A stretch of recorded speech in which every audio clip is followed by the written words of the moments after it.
কোনো বাধা দিয়ে আমাদের ঐক্যকে অনৈক্য সৃষ্টি করতে পারবে? কোন ধরনের হিংসা প্রতিহিংসাই কি আমাদের ঐক্যকে বিনষ্ট করতে পারবে? মহল্লায় মহল্লায়, মহানগর টু মহানগর, বিভাগ টু বিভাগ, জেলা টু জেলা, উপজেলা টু উপজেলা, ইউনিয়ন থেকে ওয়ার্ড পর্যন্ত প্রত্যেকটা ঘরে ঘরে আহলুস সুন্নাত ওয়াল জামাতের ঐক্যের সেতু বন্ধনকে মজবুত করতে কারা কারা রাজি আছেন হাত তুলে দেখাও। মাঠে তিল দারণের জায়গা নেই, রাস্তাঘাট পর্যন্ত ব্লক হয়ে গিয়েছে। এই জন্যই সুন্নিয়তকে প্রচারের ক্ষেত্রে, হককে প্রতিষ্ঠা করার ক্ষেত্রে, আল্লাহর হাবিবের মহব্বতকে প্রতিষ্ঠা করার ক্ষেত্রে যদি রক্ত দিতে হয় রক্ত দিতে রাজি আছে, জীবন দিতে রাজি হয় জীবন দিতে রাজি আছে। এই সুন্নি যোদ্ধারা জীবন দেওয়ার শর্তে আল্লাহর হাবিবকে ভালোবাসে। কথা বলে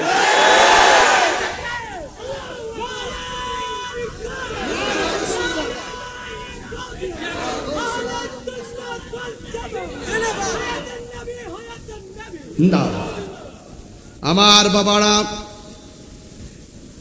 আজকের এই মাহফিল অত্যন্ত কষ্টের মাহফিল। আজকের এই মাহফিল আমার নবীকে বোয়ালখালীর জমিন থেকে, দিন বন্দরপুরের জমিন থেকে, পূর্ব চর খিজিরপুরের জমিন থেকে আল্লাহর হাবিবকে আমরা ঘাম জড়িয়ে, অর্থের বিসর্জন দিয়ে, কষ্টের বিসর্জন দিয়ে আমরা উপস্থাপন করেছি।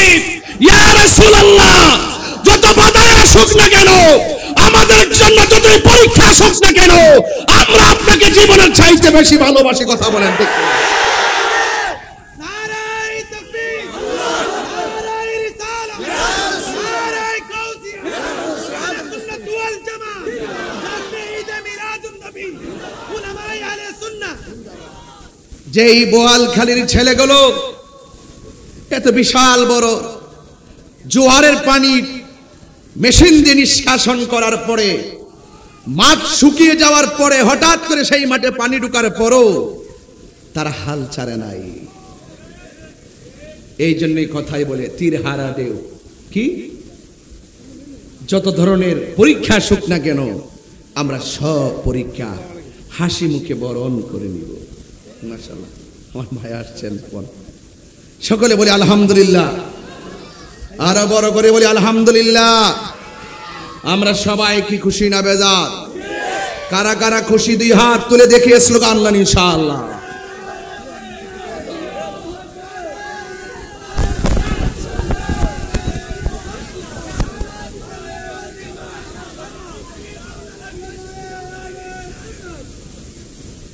আমার ভাইয়েরা, আপনাদের খেদমতে আমার আরজ থাকবে, আমরা সুন্নিরা এখন কি বিচ্ছিন্ন নাকি ঐক্যবদ্ধ?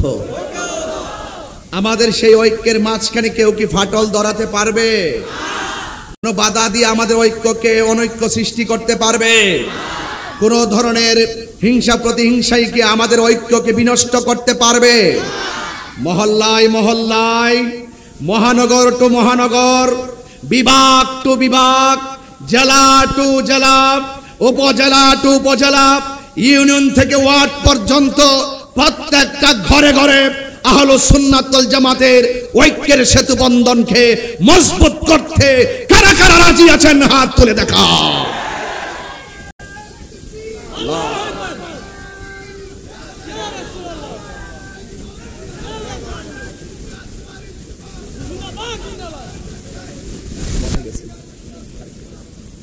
আমার ভাইয়েরা, আজকেও দেখেছি মাইক দিয়ে এলান করে কুমিল্লা হুমনার 4টি মাজারে আগুন ধরিয়ে দেওয়া হয়েছে। এটা কি সংস্কৃতি? এই সংস্কৃতির কারণে আজ দেশ এবং দেশের জনগণ নিরাপত্তাহীনতায় ভুগছে। কথা বলেন ঠিক কিনা? ওরা কারা তাদেরকে চিহ্নিত করুন। ওরা কারা তাদেরকে অনতি বিলম্বে আইনের আওতায় আনুন। যারা আল্লাহর ওলির মাজারে আগুন ধরায়, যারা লাশের গায়ে আগুন ধরায়, যারা মাজারকে ভাঙচুর করে, অন্তত পক্ষে তারা সত্যিকার অর্থে দেশ এবং ধর্মকে ভালোবাসে না। কথা বলেন ঠিক কিনা বলেন। তারা বহির্বিশ্বের এক ভিন্ন এজেন্ডা বাস্তবায়ন করে এই দেশের মাটির সঙ্গে গাদ্দারি করছে। কথা বলেন ঠিক কিনা। এই জন্য আপনাদের সকল সুন্নি জনতাকে সজাগ থাকতে হবে।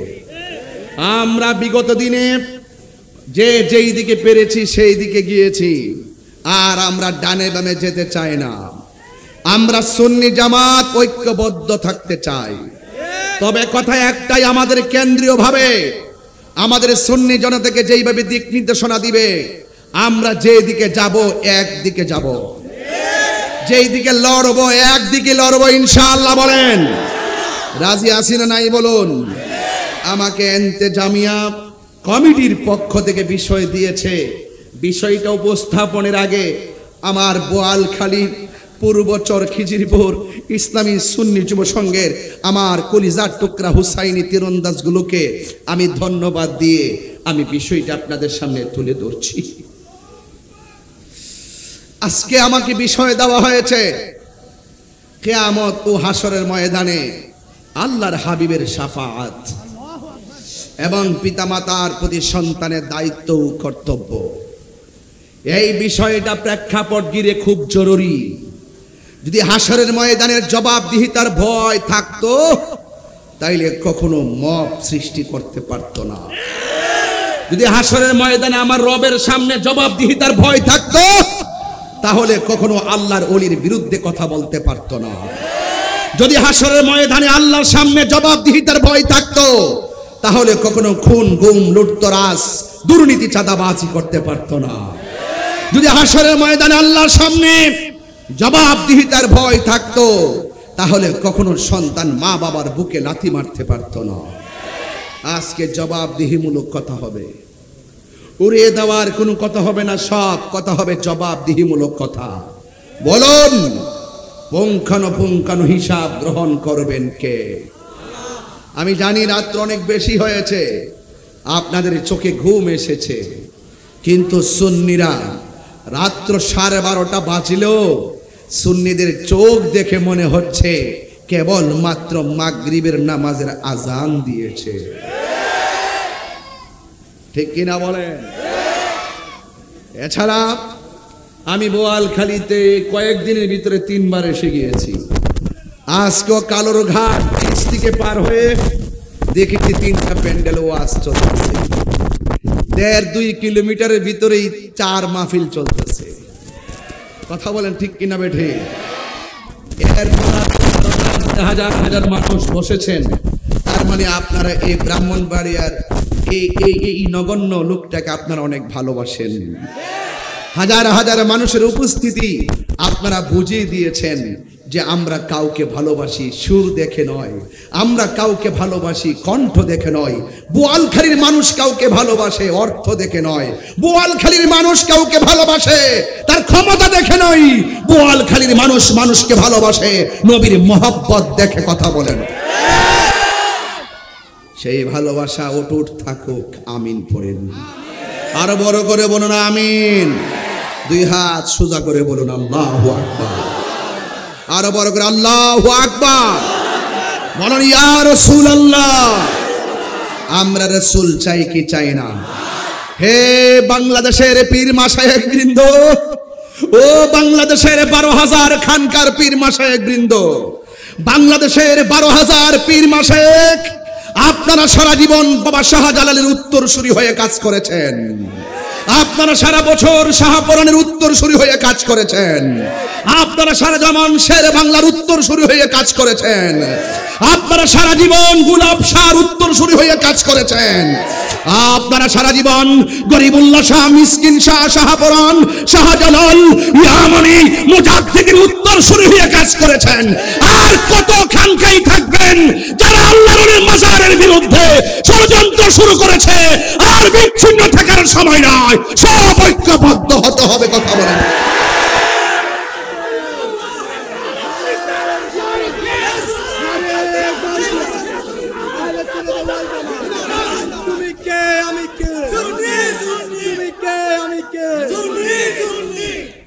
আমার ভাইয়েরা, আমার কথায় রাজনীতির গন্ধ খুঁজবেন না। আমি তাহিরি কথা বরাবর ইমানতান্ত্রিক, আমার কথাই কে বেজার হবে, গুসা হবে, আমি এটা নিয়ে টেনশন করি না। আল হাক্কু মুররুন, সত্য তিক্ত হলো, আমাকে সত্য বলতে হবে। কথা বলেন ঠিক কিনা বলেন? আহলে সুন্নাত ওয়াল জামাতের কাউন্সিল হয়েছে ইনশাআল্লাহ এই মাসের 27 তারিখে সারা বাংলাদেশের 64টা জেলায় আমাদের কেন্দ্রীয় কমিটি বন্টন করা হবে। সেই কেন্দ্র লিডারদের মাধ্যমে জেলা উপজেলাগুলো মনিটরিং করে আমরা শক্তিশালী প্ল্যাটফর্ম তৈরি করব। সবাই বলে ইনশাআল্লাহ বলুন। আমরা এখন রাজনীতি বলেন, ইমান নীতি বলেন, সমাজতান্ত্রিক বলেন, রাষ্ট্রের যে কোনো ক্রাইসিসে আমরা রাষ্ট্রের হয়ে কথা বলবো। সার্বভৌমত্বের যে কোনো ক্রান্তি লগ্নে আমরা সার্বভৌমত্বের মাটির সুরক্ষায় কথা বলবো। ধর্মের অধর্ম নিয়ে অধর্মের চর্চার বিপরীতে আমরা সঠিক ধর্মের চর্চা এই দেশে প্রতিষ্ঠা করার জন্য লড়াই করব, সংগ্রাম করব, রাজপথে নেমে পড়বো। কথা বলেন।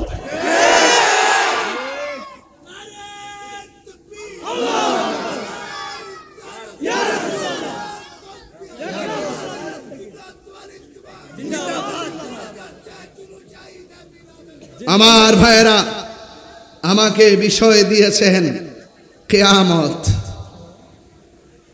কিয়ামতের কথা আর কি বলবো, হাসর মাঠের কথা কি বলবো।